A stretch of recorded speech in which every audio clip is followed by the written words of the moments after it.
18 December 2022 যখন Lionel Messi এর আর্জেন্টিনাকে ওয়ার্ল্ড কাপ উঠাতে দেখলাম, আমার মতো একটা পুরা জেনারেশনের জন্য ফুটবল দেখার পারপাস কমপ্লিট হয়ে গিয়েছিল। আমি লিটারেলি বলতেছি, চাইল্ডহুড ট্রমা কিউর হয়ে গেছে আমার ওই একদিনে, যেখানে আমি 2014-র সেই জার্মানির সাথে ফাইনালে চাইল্ডহুড ট্রমা আমার লেগেছিল। সেই চাইল্ডহুড ট্রমা আমার 2022 সালে এসে কমপ্লিট হয়েছে, সেটা পুরোপুরি আমার কিউর হয়ে গেছে। আর যদি কিলিয়ান এমবাপ্পের হ্যাট্রিক সাকসেসফুল হয়ে যেত ওই রাতে, তাহলে হয়তো 2014 যে চাইল্ডহুড ট্রমা ছিল আমার, সেটা এসে আমার 2022-ও চাইল্ডহুড ট্রমাই থেকে যেত, সে এগেইন আরেকটা ট্রমা লেগে যেত আমার উপর। বাট থ্যাংক গড, এটা ছিল ফুটবল হিস্ট্রির one of the best world cup edition and probably the best final ever played in world cup. যখন মেসি আর আর্জেন্টিনা জিতছে, যে শান্তি, যে ইনার পিসটা পেয়েছিলাম আমি, আজ পর্যন্ত ওটার মতো ফিলিং আমি পাইনি। এখন পর্যন্ত আজ পর্যন্ত পাইনি আমি ওইটার মতো ইনার পিস।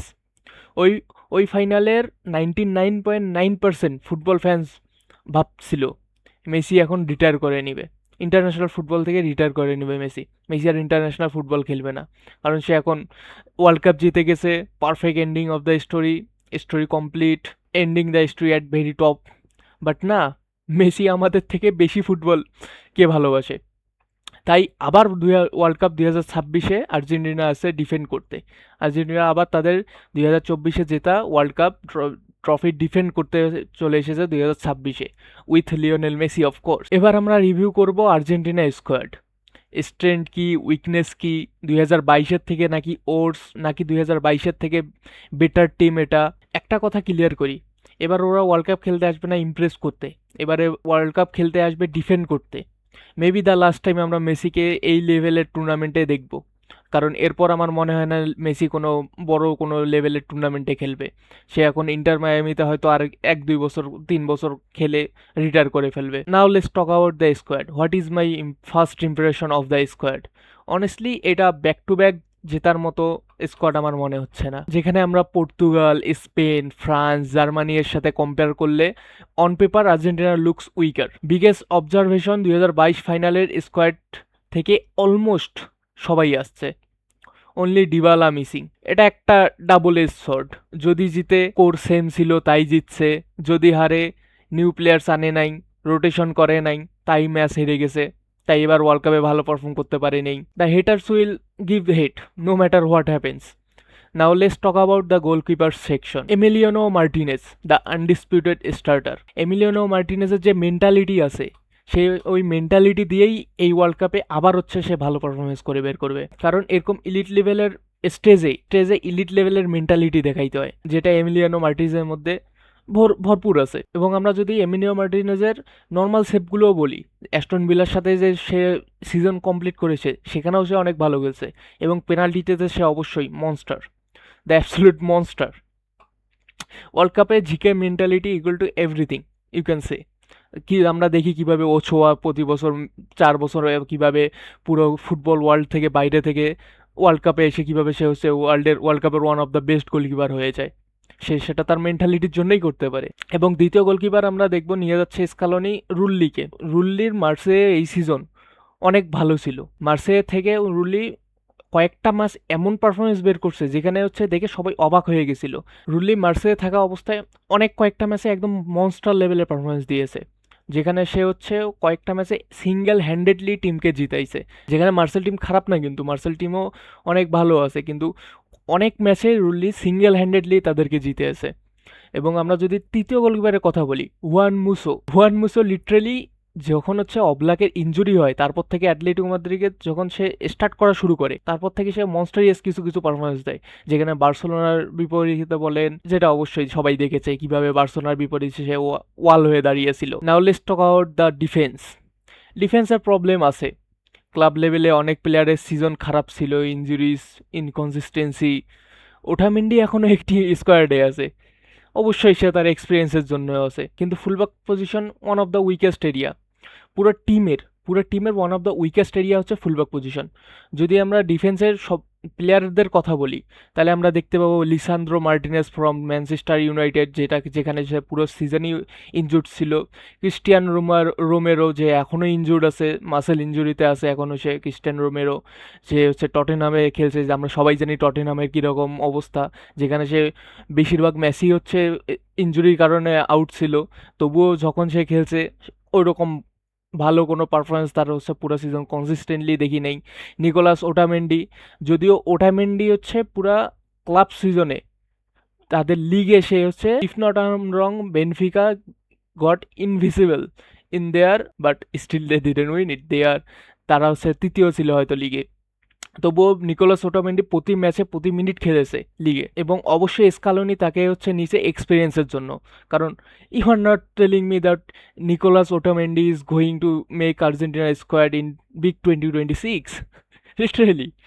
তারপর যদি আমরা কথা বলি নাহুয়েল মলিনা, মলিনা হচ্ছে অনেকে বলবে what a crazy season he was scoring rockets, bullets, but to be honest Atletico মাদ্রিদে সে হচ্ছে সেরকম গেম টাইম পাইনি, যেখানে আমরা দেখেছি বেশিরভাগ ম্যাচে রাইট ব্যাকে স্টার্ট করেছিল মার্কাস লরেন্টে, যেখানে হচ্ছে মলিনা হচ্ছে সেকেন্ড হাফে আসতো, বেশিরভাগ ম্যাচ স্টার্ট করতো না, সেরকম কোনো ভালো পারফরমেন্স ছিল না মলিনার, তাই হচ্ছে সে স্টার্ট করতো না। তারপর আমরা যদি দেখি নিকোলাস তাগলিয়াফিকো, আমাদের লেফট ব্যাক, যদিও তাগলিয়াফিকো ডিফেন্সিভলি রিলায়েবল অনেকটুকু, একদমই খারাপ সেটা না, সে হচ্ছে অলিম্পিক লিওন্সে আছে, যেখানে সে হচ্ছে লিগ ওয়ানে খেলতেছে, যেখানে নিকোলাস তাগলিয়াফিকো অনেকটা রিলায়েবল বলা যায়, একবারে খারাপ সেরকম না। আমরা সবাই জানি যেখানে কম্পিটিশন অতটা হাই না, তবু আর্জেন্টিনার জন্য যে কোনো প্লেয়ার আপনি আর্জেন্টিনার তুলে ধরেন, তারা আর্জেন্টিনাতে যখন আর্জেন্টিনার জার্সি তারা পরে, তখন তারা ডিফারেন্ট লেভেলের বিস্টে পরিণত হয়ে যায়, তাদের মধ্যে একটা আলাদা ধরনের মেন্টালিটি চলে আসে, যেখানে তারা সবাই নামে মেসির জন্য খেলার জন্য। তাই তাগলিয়াফিকোকে, it's okay to bring Tagliafico I think, কারণ লেফট ব্যাকে আমরা সেরকম ডেপথ দেখি না। লেফট ব্যাকে শুধু একটাই উদয়মান প্লেয়ার আমার মনে পড়ে, ভ্যালেন্টিন বার্কো, যে এখন মিডফিল্ডে খেলতেছে টু বি অনেস্ট, যাকে এখন মিডফিল্ডে ইনভার্ট করে খেলানো হচ্ছে। Now let's talk about Gonzalo Montiel.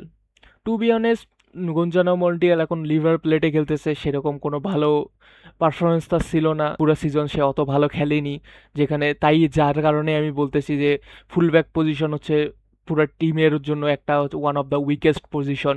তারপরে আমরা যদি কথা বলি লিয়ান্দ্রো বালের্দি, যে হচ্ছে অলিম্পিক মার্সেয়ে খেলে, টু বি অনেস্ট বালের্দি অনেকটা ভালো খেলে, অনেকটা ভালো প্লেয়ার, যে অনেকটা আন্ডার রেটেড প্লেয়ার। বালের্দি হয়তো লিসান্দ্রো মার্টিনেজ স্টার্ট করবে, কিন্তু আমার মনে হয় লিয়ান্দ্রো বালের্দিকে ওয়ার্ল্ড কাপে তার চান্স, সে সুযোগ পাবে, এবং সে যদি তার সুযোগ কাজে লাগাইতে পারে, তাহলে আমার মনে হয় ইউরোপ থেকে বড় বড় জায়গা থেকে তার অফার আসবে, যেটা আমি লাস্টবার বলছি এনজো ফার্নান্ডেজের জন্য, যে তারপর আমরা দেখছি কিন্তু সে হচ্ছে ভুল করে ফেলে, চেলসির জন্য অফার অ্যাকসেপ্ট করে। Now let's talk out Facundo Medina. To be honest Facundo মেদিনাকে নেওয়া হয়েছে লেফট ব্যাক হিসেবে আমার মনে হয়, কারণ তাগলিয়াফিকোর পরে আমরা কোনো হচ্ছে দেখতেছি না লেফট ব্যাক, কোনো ব্যাকআপ লেফট ব্যাক আছে, একমাত্র ব্যাকআপ লেফট ব্যাক আমরা থাকতে বলতে পারি হচ্ছে ভ্যালেন্টিন বার্কোকে, কারণ ভ্যালেন্টিন বার্কো টিমে আছে। কিন্তু আমার যতদূর মনে হয় যে মেদিনাকে হচ্ছে সেন্টার ব্যাকে খেলানো হবে না, যেখানে আমি অনেকটা খুশি হয়েছি যে জার্মান পেজেলাকে দেখি নাই এই টিমের মধ্যে, যে জার্মান পেজেলাকে নিয়ে আসে নাই। কিন্তু ডিফেন্স পজিশনে one of the biggest shock is not picking on Senesi. Scaloni didn't pick Senesi, to be honest it is a shock, কারণ যেরকম সিজন সেনেসির গেছে বর্নমুথে, he had one of the best season of his life. এবং আমি বলবো এখানে আমাদের যে কোনো হচ্ছে ডিফেন্ডারের থেকে সব থেকে ভালো সিজন গেছে সেনেসির, সে হচ্ছে ইন্ডিভিজুয়াল পারফরমেন্স হোক, ক্লাব পারফরমেন্স হোক, সেনেসি হচ্ছে one of the best season ছিল এই সিজনে, তার পুরো হচ্ছে আমাদের ডিফেন্ডারদের মধ্যে। তবু কেন যে হচ্ছে নেয়নি সেনেসিকে, I don't know, Scaloni master think something, কিন্তু আমার মনে হয় সেনেসিকে নেওয়া উচিত ছিল। যেখানে আমরা এখন যদি মিডফিল্ডের পজিশনে আসি, তাহলে আমরা দেখতে পাবো এনজো ফার্নান্ডেসকে, যে চেলসি থেকে, যার সিজন ইন্ডিভিজুয়ালি ভালো গেছে বলা যাবে, কিন্তু ক্লাব পর্যায়ে ভালো যায়নি, যেখানে আমার মনে হয় এনজো চেলসির হচ্ছে প্লেয়ার অফ দ্য সিজন ছিল, যেটা তাকে দেওয়া হয়নি অবশ্য তার কন্ট্রোভার্সির জন্য, যে লেট সিজনে এসে যারা লাস্ট ইন্টারন্যাশনাল ব্রেকে যে কন্ট্রোভার্সি হয় চেলসির সাথে, তার জন্যই হয়তো তাকে প্লেয়ার অফ দ্য সিজন দেওয়া হয় নাই। নাও let's moving forward two our star boy, to be honest, Nico Paz from Como. Nico Paz gonna be one of the explodes of the World Cup, to be honest. I think Nico Paz, কারণ নিকো পাজ যে লেভেলে performance করতেছে কোমোতে, যেখানে সে অবশ্যই মাদ্রিদে sign back করবে, আমার মনে হচ্ছে মাদ্রিদ তাকে আবার সাইন করবে এবং সে মাদ্রিদে ব্যাক যাবে। কিন্তু নিকো পাজ আর্জেন্টিনার জন্য এই ওয়ার্ল্ড কাপে ওয়ান অফ দ্য কি রোল রাখবে। যেখানে তারপর আমরা যদি কথা বলি অ্যালেক্সিস ম্যাকঅ্যালিস্টারের লিভারপুল থেকে, যেখানে সে ক্লাব পারফরমেন্স হোক, তার হচ্ছে ইন্ডিভিজুয়াল পারফরমেন্স হোক, দুটোর মধ্যে একটাও ভালো যায়নি অ্যালেক্সিস ম্যাকঅ্যালিস্টারের। যেখানে আমরা স্লটের অ্যাপ্রোচের উপর কথা বলতে পারি লিভারপুলের ম্যানেজারের, যার কারণে সেটাও একটা রোল প্লে করেছিল। কিন্তু ম্যাকঅ্যালিস্টারের সিজন খুব একটা ভালো যায়নি, কিন্তু সে এখন আর্জেন্টিনার জন্য খেলবে। Move on forward to Rodrigo De Paul from Inter Miami, of course Messi's bodyguard, and Thiago Almada from Atletico Madrid, Leandro Paredes from Boca Juniors, Giuliano Simeone from Atletico Madrid, Nicolas Gonzalez from Atletico Madrid থেকে কতগুলো player literally Simeone sign করে রাখছে অর্ধেক Argentina স্কোয়াডকে। Now let's moving forward to Giovani Lo Celso, যে হচ্ছে 2022 সালে world cup হচ্ছে মিস করে ফেলছিল, তার হয়তো মাসাল ইঞ্জুরি ছিল যার কারণে সে 2022 সালের ওয়ার্ল্ড কাপটা মিস করে ফেলছে। Valentin Barco and Ezekiel Palacios from Bayer Leverkusen, Valentin Barco from Strasbourg. To be honest, midfield is okay, not that much impressive or not that bad, considering the midfields have Portugal, Spain. From them Argentina's midfield is not bad, যেখানে আমরা হয়তো বেশিরভাগ ম্যাচে দেখতে পারবো সিমিওনেকে start করতে মিডফিল্ডে, কারণ আমরা জানি মেসি হচ্ছে কোনো ডিফেন্সিভ ওয়ার্ক দিবে না, যে সে হচ্ছে শুধুমাত্র মাঠের মধ্যে এমনি হেঁটে বেড়াবে, ডিফেন্সিভ ওয়ার্ক রেট সে দিবে না। হয়তো আমরা দেখতে পারবো গুইলিয়ানো সিমিওনেকে স্টার্ট করতে তাই মিডফিল্ডে। কিন্তু আমার মনে হয় রদ্রিগো দিপল এবং লিয়ান্দ্রো প্যারাডেসের মধ্যে একজন অবশ্যই স্টার্ট করবে, যেখানে অনেকে বলবে অ্যালেক্সিস ম্যাকঅ্যালিস্টার এবং এনজো ফার্নান্ডিজের কথা, যে তারা দুজনে স্টার্ট করা উচিত, যে কীভাবে অন পেপার তারা বেটার, কীভাবে তাদের হচ্ছে কম্বিনেশন ভালো হবে। কিন্তু আমার মনে হয় যে স্কালানি অবশ্যই রদ্রিগো ডিপল অথবা লিয়ান্দ্রো প্যারাডেস তাদের এক্সপিরিয়েন্সের জন্য এবং তাদের অ্যানকরম্যান হিসাবে খেলাবে। কারণ to be honest, Enzo Fernandez and Mac Allister খেলাইলে আমাদের ডিফেন্সিভ ওয়ার্ক রেটটা অনেকটা কমে যাবে, যেখানে তারা দুজনেই অনেকটা অ্যাটাকিং মাইন্ডেড, অনেকটা হচ্ছে তারা অ্যাটাকে ইনভলভ হয়। তাই হচ্ছে আমার মনে হয় লিয়ান্দ্রো প্যারাডেস অথবা দিপলকে মাঠে রাখা অবশ্যই উচিত, যেখানে তাদের কাউকে না কাউকে অবশ্যই ডার্টি ওয়ার্ক করতে হবে এখন, তাছাড়া আমরা ম্যাচ বের করতে পারবো না, অনেক ম্যাচ ফেসে যাবে। তারপর আমরা দেখতে পারি নিকো পাজকে আমরা দেখতে পারি মেসির সাথে পজিশন সুইচ করে খেলতে, যেখানে মেসি হচ্ছে অনেক সময় মাঝখানে চলে আসবে এবং অনেক সময় রাইটে চলে যাবে, যেটা নিকো পাজও করে থাকে। আমরা হয়তো দেখবো নিকো পাজ এবং মেসিকে হচ্ছে কম্বিনেশন করে হচ্ছে তাদের পজিশন সুইচ করে খেলতে। তারপর হচ্ছে আমরা দেখতে পারি হচ্ছে থিয়াগো আলমাদাকে হচ্ছে লেফট উইঙ্গে স্টার্ট করতে, অথবা নিকোলাস গোঞ্জালেসকে লেফট উইঙ্গে স্টার্ট করতে দেখতে পারি। আমার মনে হয় না লোচেলসোকে হচ্ছে সেরকম হচ্ছে স্টার্ট করাবে, যে স্টার্টিং লাইন আপে রাখবে। লোসেলসোকে মোস্ট প্রবাবলি হচ্ছে সেকেন্ড হাফেই আনবে এবং হচ্ছে ম্যাচ দেখেই আনবে লোচেলসো এবং প্যালাসিওসকে। এবং আমার মনে হয় ভ্যালেন্টিন বার্কোকে মোস্ট প্রবাবলি ব্যাকআপ হিসেবে নিয়ে যাচ্ছে, কারণ হচ্ছে সে হচ্ছে অনেক ওয়াইড রেঞ্জে খেলতে পারে।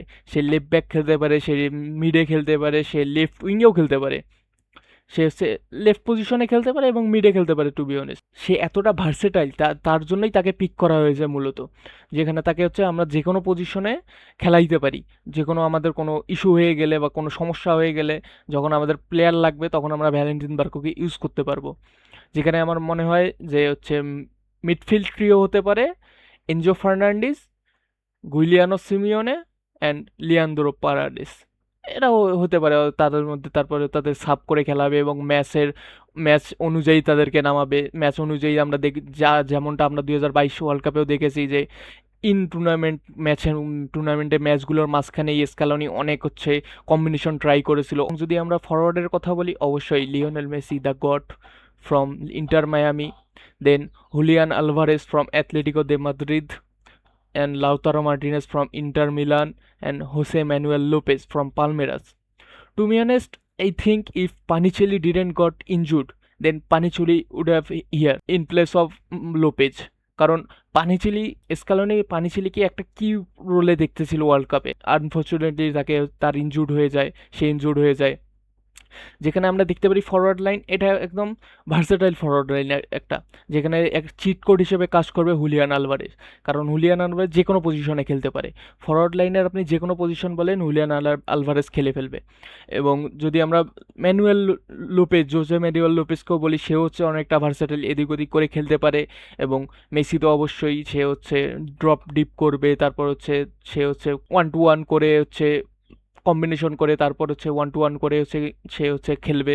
Lautaro Martinez say out and out striker হিসাবেই খেলবে, সে হচ্ছে অতটা করবে না। কিন্তু আমরা জানি লাউতারো মার্টিনেজও একটা ডিপ প্লেয়িং ফরওয়ার্ড, যে হচ্ছে কম্বাইন করে খেলতে পারে ভালো। তাই আমরা দেখতে পারবো আর্জেন্টিনা অ্যাটাকে অনেকটা ভার্সেটাইল থাকবে, যেখানে আমরা সবাই জানি যে আলভারেজ যেভাবে হচ্ছে ওয়ার্ক রেট দেয়, আলভারেজ যে ওয়ার্ক রেট সেটা খুবই প্রয়োজন পড়বে, কারণ আলভারেজ অবশ্যই স্টার্ট করবে প্রতি ম্যাচে, কারণ আমরা মেসিকে ডিফেন্সিভ ওয়ার্ক দেখবো না মেসির দেওয়া, কিন্তু আলভারেজ আমরা যে পরিমাণে ওয়ার্ক রেট দেয় সেটা অবশ্যই আমাদের দরকার পড়বে ম্যাচে। এবং আমার মনে হয় আগের ওয়ার্ল্ড কাপের থেকেও এবার বেশি টাইম পেতে পারে উলিয়ান আলভারেজ, কিন্তু ম্যাচ অনুযায়ী।